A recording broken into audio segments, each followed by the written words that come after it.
Bulunaka, do you know that cybercrime is becoming a growing problem in Fiji? Cybercrime is defined as a crime in which a computer is the object of the crime, such as hacking and spamming. Cybercrime is also cyberbullying and using fake profiles to cause panic and spreading false news. If you're involved in this or know anyone who's committing these crimes, report them immediately. I'm Polly. And I'm Peter. We host the Traffic Jam Show on City FM. From 3 p.m. to 7 p.m. every weekday. Do the right thing.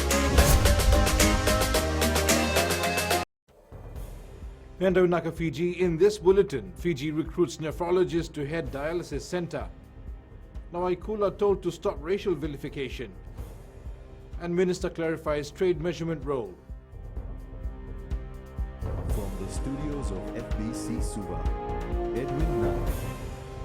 Health Minister Dr. Ifirimi Wangainambete has confirmed that the ministry has hired a nephrologist from overseas to run dialysis centers. Opposition MP William Ngavoka questioned the Health Minister as to when the proposed Nandera Dialysis Centre will be in operation. Dr. Wangainambete, in response, stressed that the Health Ministry has lost a senior nephrologist and is awaiting the new recruit's arrival in the next 6 weeks.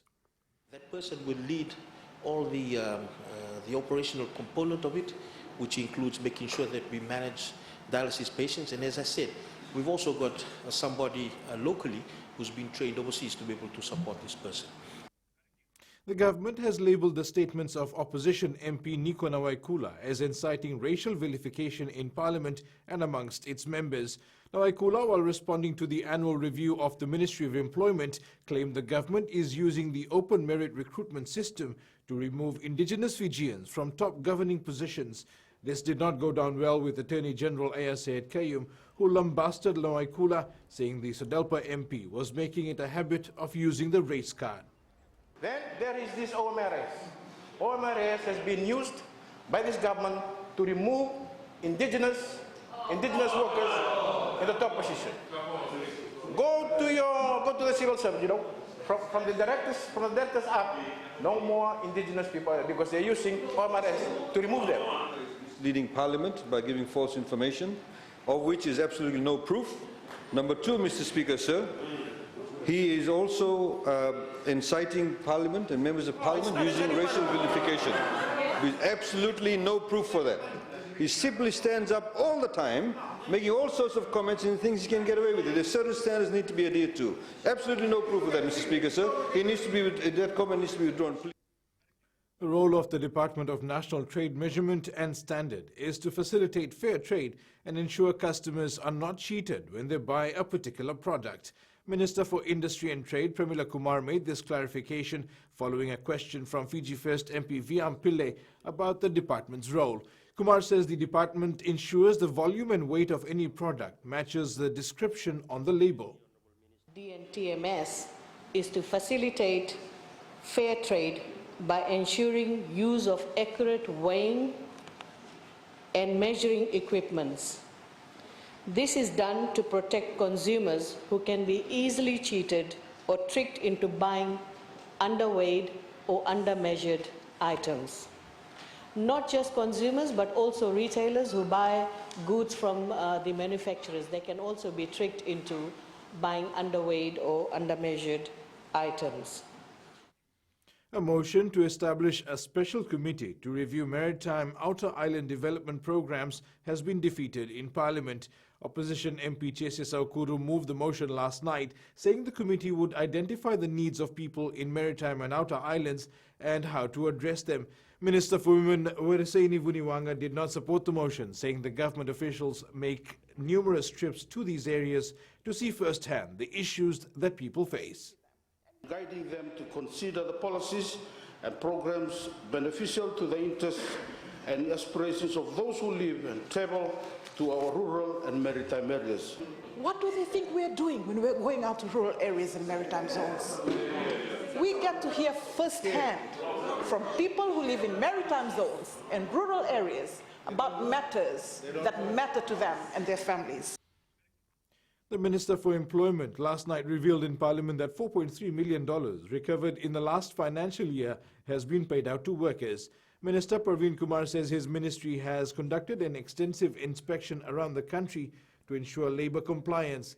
He adds the ministry has made huge recoveries on various labour and employment issues.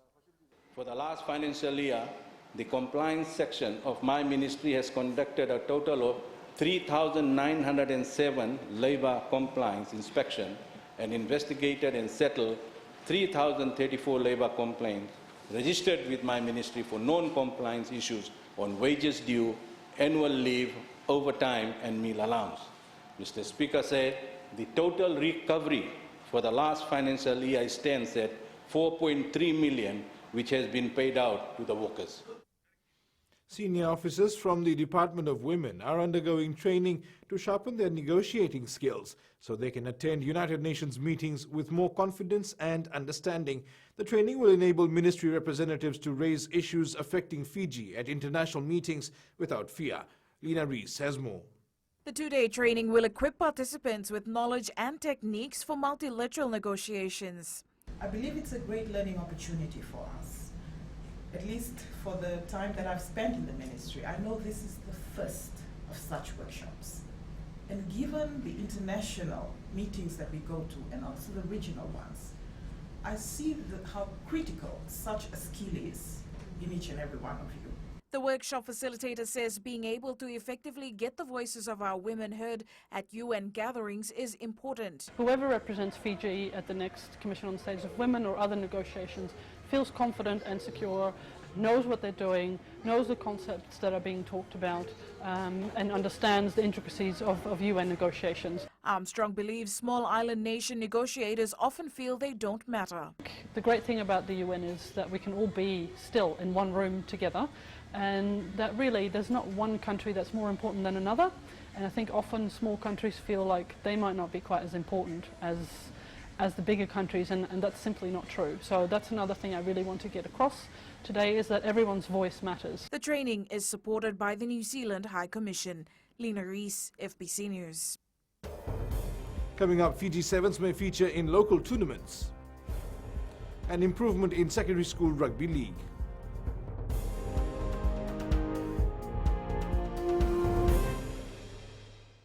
Oira na ngone no de nuni ena be singa ni mataka. Mersi sunga da kena loma dina kilo mikron. Sakena ngau na mitaro bina no rabaksa ngai ka wala loma taki na ngone. Dala bina oya o meliki. Bulre oya o Samuel Samuli. Nama ki rau ena be mataka. Boniti kina magrombuka. Ni wai tiri kalima na miniti me ono kina tiri na kaloko.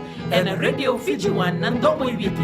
Indau kina na mataka. Dan ramai na singabo.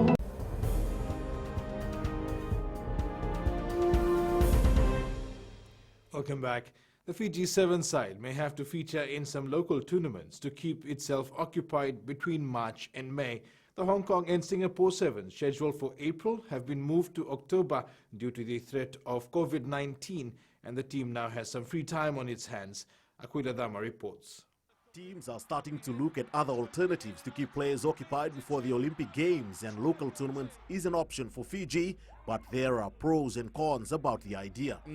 There is the potential of local tournaments, but obviously in that, you know, these local tournaments are played with clubs and there's prize money at the end of it. Now, what we don't want to do is compromise any of that, because to keep a healthy competition in the local game is hugely important to Production Sevens players. So there will be a 2-month gap between the Vancouver and London Sevens, and overseas teams can be invited to come to Fiji or vice versa during this time. Sportsman of the Year Jerry Tuwai says they are ready to play anywhere. Right now we'll rely on the coach, all the plan and everything that the coaching staff, the management prepared for us. We are ready to follow and execute everything that they plan for us. Fiji's next assignment is the Los Angeles Sevens in 2 weeks' time. Aquila Dama, FBC Sports. Touch Federation Fiji President Tevita Mau is confident of leading the federation on for the next 4 years. Mau has a few plans for the success of Touch Fiji. The sport has made progress under outgoing President Joshua Satavu in hosting international meets and participating at the 2019 Samoa Pacific Games. As going forward, I think there's a few areas that we want to focus going forward, and a lot of it left to be the area of development, developing in terms of our players, development in terms of our officials, which are the referees and the managers, And ultimately, in the next 4 years, we want to be the #1 touch nation in the Pacific. Newly promoted Navua is slowly starting to find its feet in the Vodafone Premier League. Navua drew with Suva over the weekend. Christopher Wasasala scored for Suva, but Navua struck in the first minute of the second half through Monit Chand. Philippe Mbaravilala to take the corner kick, a short one, a good one by Christopher Wasasala, and Christopher stoops low in the 26th minute of play, and the Navua defense waited, and this is what he does excellently, Christopher Wasasala. For Navua, across field, finds Aisake Nandobu. Aisake pulling it back, looks for support, gets the support of Monit Chand, chested down by Alfred Ali. Alfred cuts it back in field. Rather, it's Moses in Balay Nanganga. Balay Nanganga with a cross, and in comes the shot, and a beautiful goal by Monit Chand. He knew what he was doing, the wind in it. Upsets by new schools in the Fiji National Rugby League Secondary School Southern Eastern Zone competition has impressed officials. The entry of 3 new schools has seen a higher level of competition, Venina Rakautonga reports. The results being produced during the competition so far proves the outreach programs done in schools are successful. Colombo, the newcomers from Colombo, they did the unthinkable, beating Ratusel School Memorial School in the under 17 grade. And also last week, Sirdar from Nosori, they also beat Ratu Latianara, and this is a testimony to the good development work. Fiji Mbati head coach Brendan Costin believes the addition of more schools gives players an opportunity to showcase their skills. Well, the competition's growing from year to year. It's improving every year. We've got more teams playing, and the longer the competition goes on, the more that we can get into the schools and assist with coaching. So I believe the competition's really strong. And the final round of pool matches for the Southern Eastern Zone will be held this weekend before the teams advance to the quarterfinals. Venina Rakautonga, FBC Sports.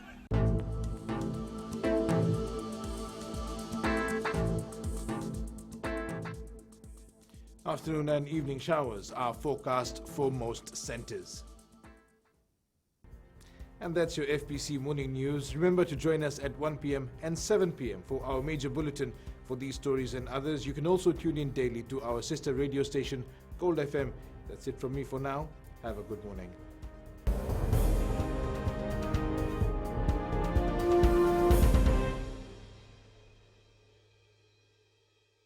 हमारे खूबसूरत देश Fiji में child abuse की घटनाएं आए दिन बढ़ रही हैं। क्यों बच्चों का मासूम बचपन अब्यूज का शिकार हो जाता है? अपने बच्चों की सुरक्षा का खास ख्याल रखें। उनसे बातचीत करें, उनके दोस्तों के बारे में जानें। आज के बच्चे देश का भविष्य है। मैं दीप्ति और मैं मोनिश, आपके हमसफर। शामिल हो जाए हमारे साथ मंडे टू फ्राइडे 5:45 AM से 10 AM तक रेडियो फिजी 2 देश की धड़कन पर।